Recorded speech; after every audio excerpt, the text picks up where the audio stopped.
5, 4, 3, 2, 1. Alhamdulillahi murabbil alamin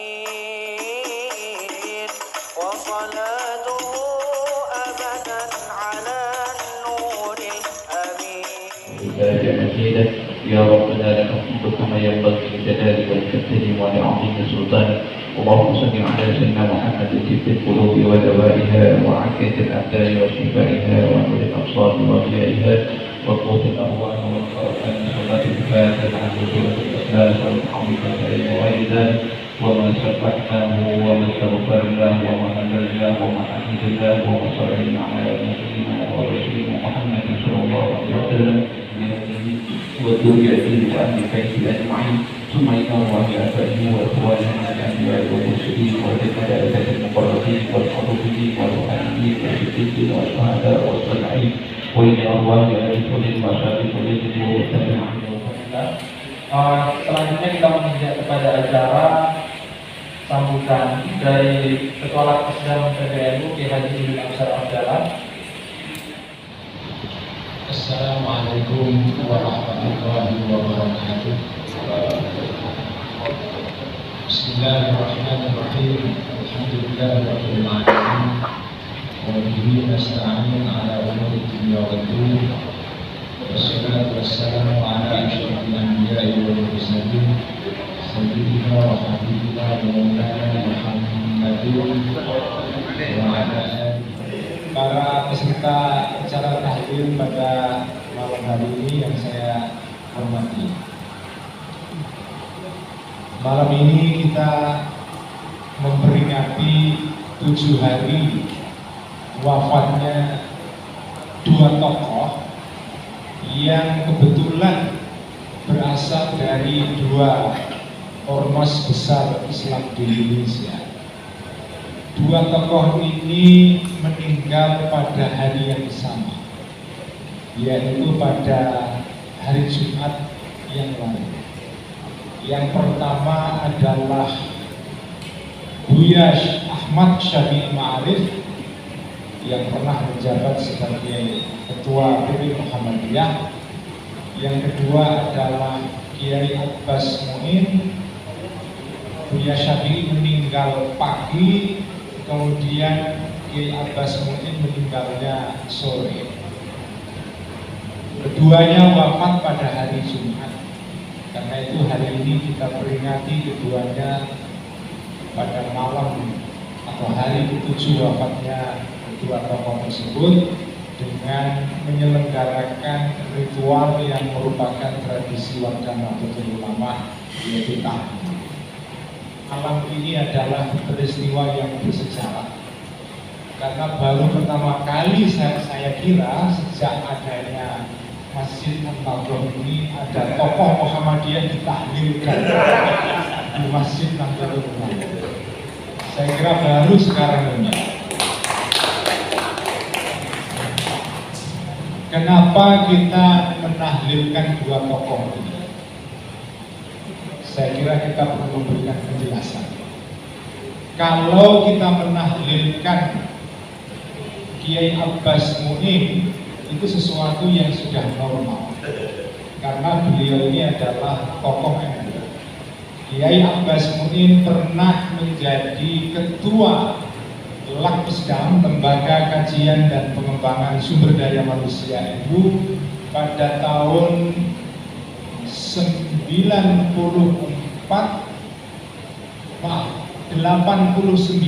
sampai 94 kalau tidak salah. Merupakan sahabat dekat Gus Dur yang pernah kuliah bareng-bareng di Baghdad. Tetapi menahlilkan Buya Syafi'i Ma'arif saya kira peristiwa yang tidak biasa. Karena beliau ini adalah tokoh Muhammadiyah, tetapi ditahlilkan oleh warga NU. Kenapa kita menahlilkan Buya Syafi'i? Alasannya karena Buya Syafi'i ini adalah tokoh yang tidak saja dimiliki oleh Muhammadiyah, tetapi dimiliki oleh semua golongan di dalam umat Islam. Sebagaimana Gus Dur dulu itu juga merupakan tokoh yang tidak hanya milik Nahdlatul Ulama, tetapi milik semua umat. Bukan saja milik umat Islam, tetapi juga milik semua umat-umat yang lain di luar Islam. Karena itu yang memberikan ucapan duka cita kepada Buya Syafi'i Ma'arif ketika beliau wafat tidak sekedar hanya warga Muhammadiyah. Saya memantau grup-grup NU, banyak sekali yang berduka atas wafatnya Buya Syafi'i. Bahkan yang berduka untuk Buya Syafi'i ini di kalangan NU tidak kalah dengan yang di Muhammadiyah. Karena Buya Syafi'i ini memang tokoh yang sudah dimiliki oleh semua. Itulah penjelasannya kenapa kita menaklukkan beliau, karena beliau adalah milik semua kelompok. Nah, sebagai penutup saya ingin menekankan bahwa kita ini beruntung sebagai bangsa Indonesia memiliki tokoh-tokoh seperti Buya Syafi'i Ma'arif, seperti Gus Dur, seperti tokoh-tokoh besar yang lain. Yang ketokohannya itu tidak terbatas pada ormas di mana tokoh itu berasal. Ketokohannya melintasi batas. Kita sebagai warga Nahdlatul Ulama, kita ditantang untuk terus memproduksi tokoh-tokoh yang seperti ini, yang tidak hanya milik golongan kita sendiri, tapi dimiliki oleh semua kelompok. Kebesaran Nahdlatul Ulama ditandai antara lain oleh hadirnya tokoh-tokoh yang bisa melintasi seperti ini. Sebagaimana Buya Syafi'i Ma'arif menjadi tokoh yang melintasi batas kelompoknya sendiri, maka Gus Dur dan tokoh-tokoh yang lain yang seperti itu juga menjadi tokoh yang lintas batas. Mari kita sebagai warga NU yang menahlilkan Buya Syafi'i Ma'arif ini meneladani salah satu jejak baik dari Kiai Abbas Mu'in dan Buya Syafi'i Ma'arif. Kiai Abbas Mu'in jejak baiknya adalah beliau ini adalah seorang kiai, seorang santri yang punya komitmen sangat mendalam dan kuat sekali untuk membela orang-orang yang lemah. Salah satu ciri khas dari sahabat-sahabat Gus Dur adalah orang-orang yang punya kepedulian kepada orang-orang yang lemah dan terpinggirkan. Dari Buya Syafi'i Ma'arif kita belajar jejak baik yang penting, yaitu menjadi tokoh yang melintasi batas. Itulah yang bisa kita pelajari dari dua tokoh ini. Semoga doa kita dan tahlil kita malam ini diterima oleh Allah Subhanahu wa Ta'ala. Saya sebagai Ketua Lapesdam dan sekaligus Mas Edi sebagai Ketua LTN yang menggagas adanya acara pada malam hari ini gagasannya mendadak, datang begitu saja. Kira-kira 3 hari yang lalu Mas Edi ya, kemarin bahkan ya, baru kemarin kita menggagas acara ini. Terima kasih kepada teman-teman semua yang sudah hadir pada malam hari ini di Masjid An-Nahdhah maupun melalui Zoom atau kanal YouTube TVM. Sekian, mohon maaf jika ada kesalahan dan kekurangan. Wallahul muwaffiq ila aqwamit thoriq. Billahi taufiq wal hidayah. Karena ini tahlil untuk dua tokoh Alhamdulillah. Jadi bentuknya dua. Wallahul muwaffiq ila aqwamit thoriq. Billahi taufiq wal hidayah. Wassalamualaikum warahmatullahi wabarakatuh. Selanjutnya testimoni dari Kang Ahmad Suhaimi. Jadi sesuatu yang sangat baik saya kira, yaitu satu, mungkin ini sunnah baru ya, semacam kreasi ritual baru yang dengan sendirinya mendapat pahala. Maaf kalau salah. Ini tugas KGN yang menghubungi.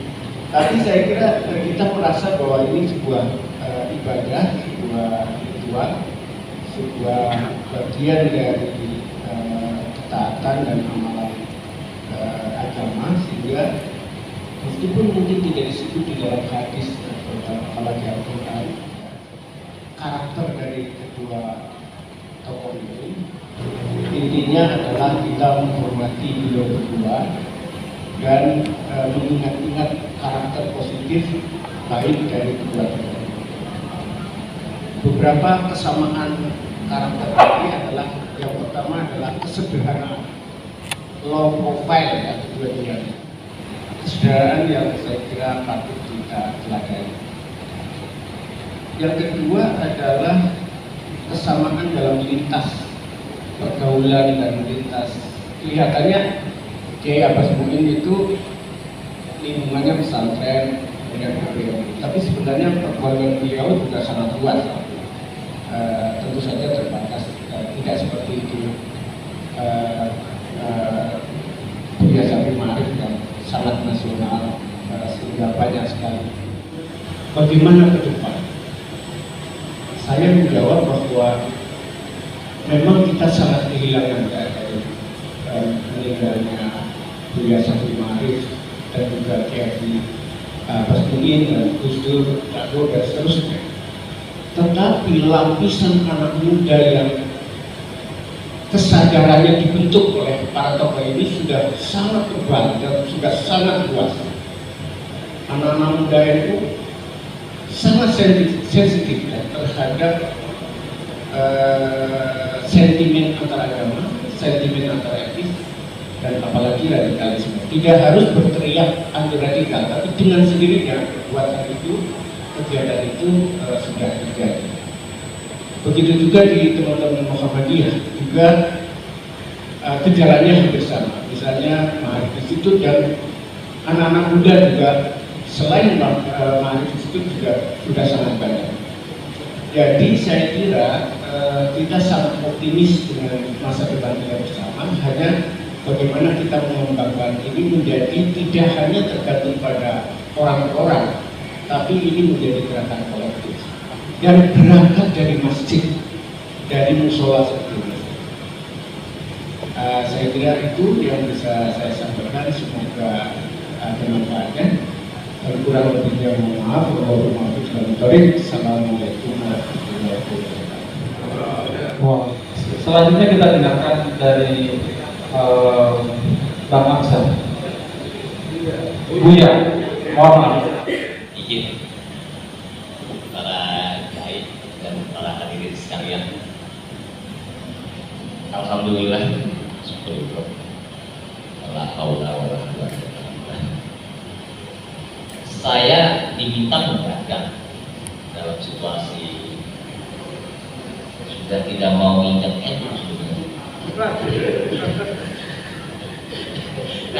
kalau tiba-tiba NU-nya itu terjerat pada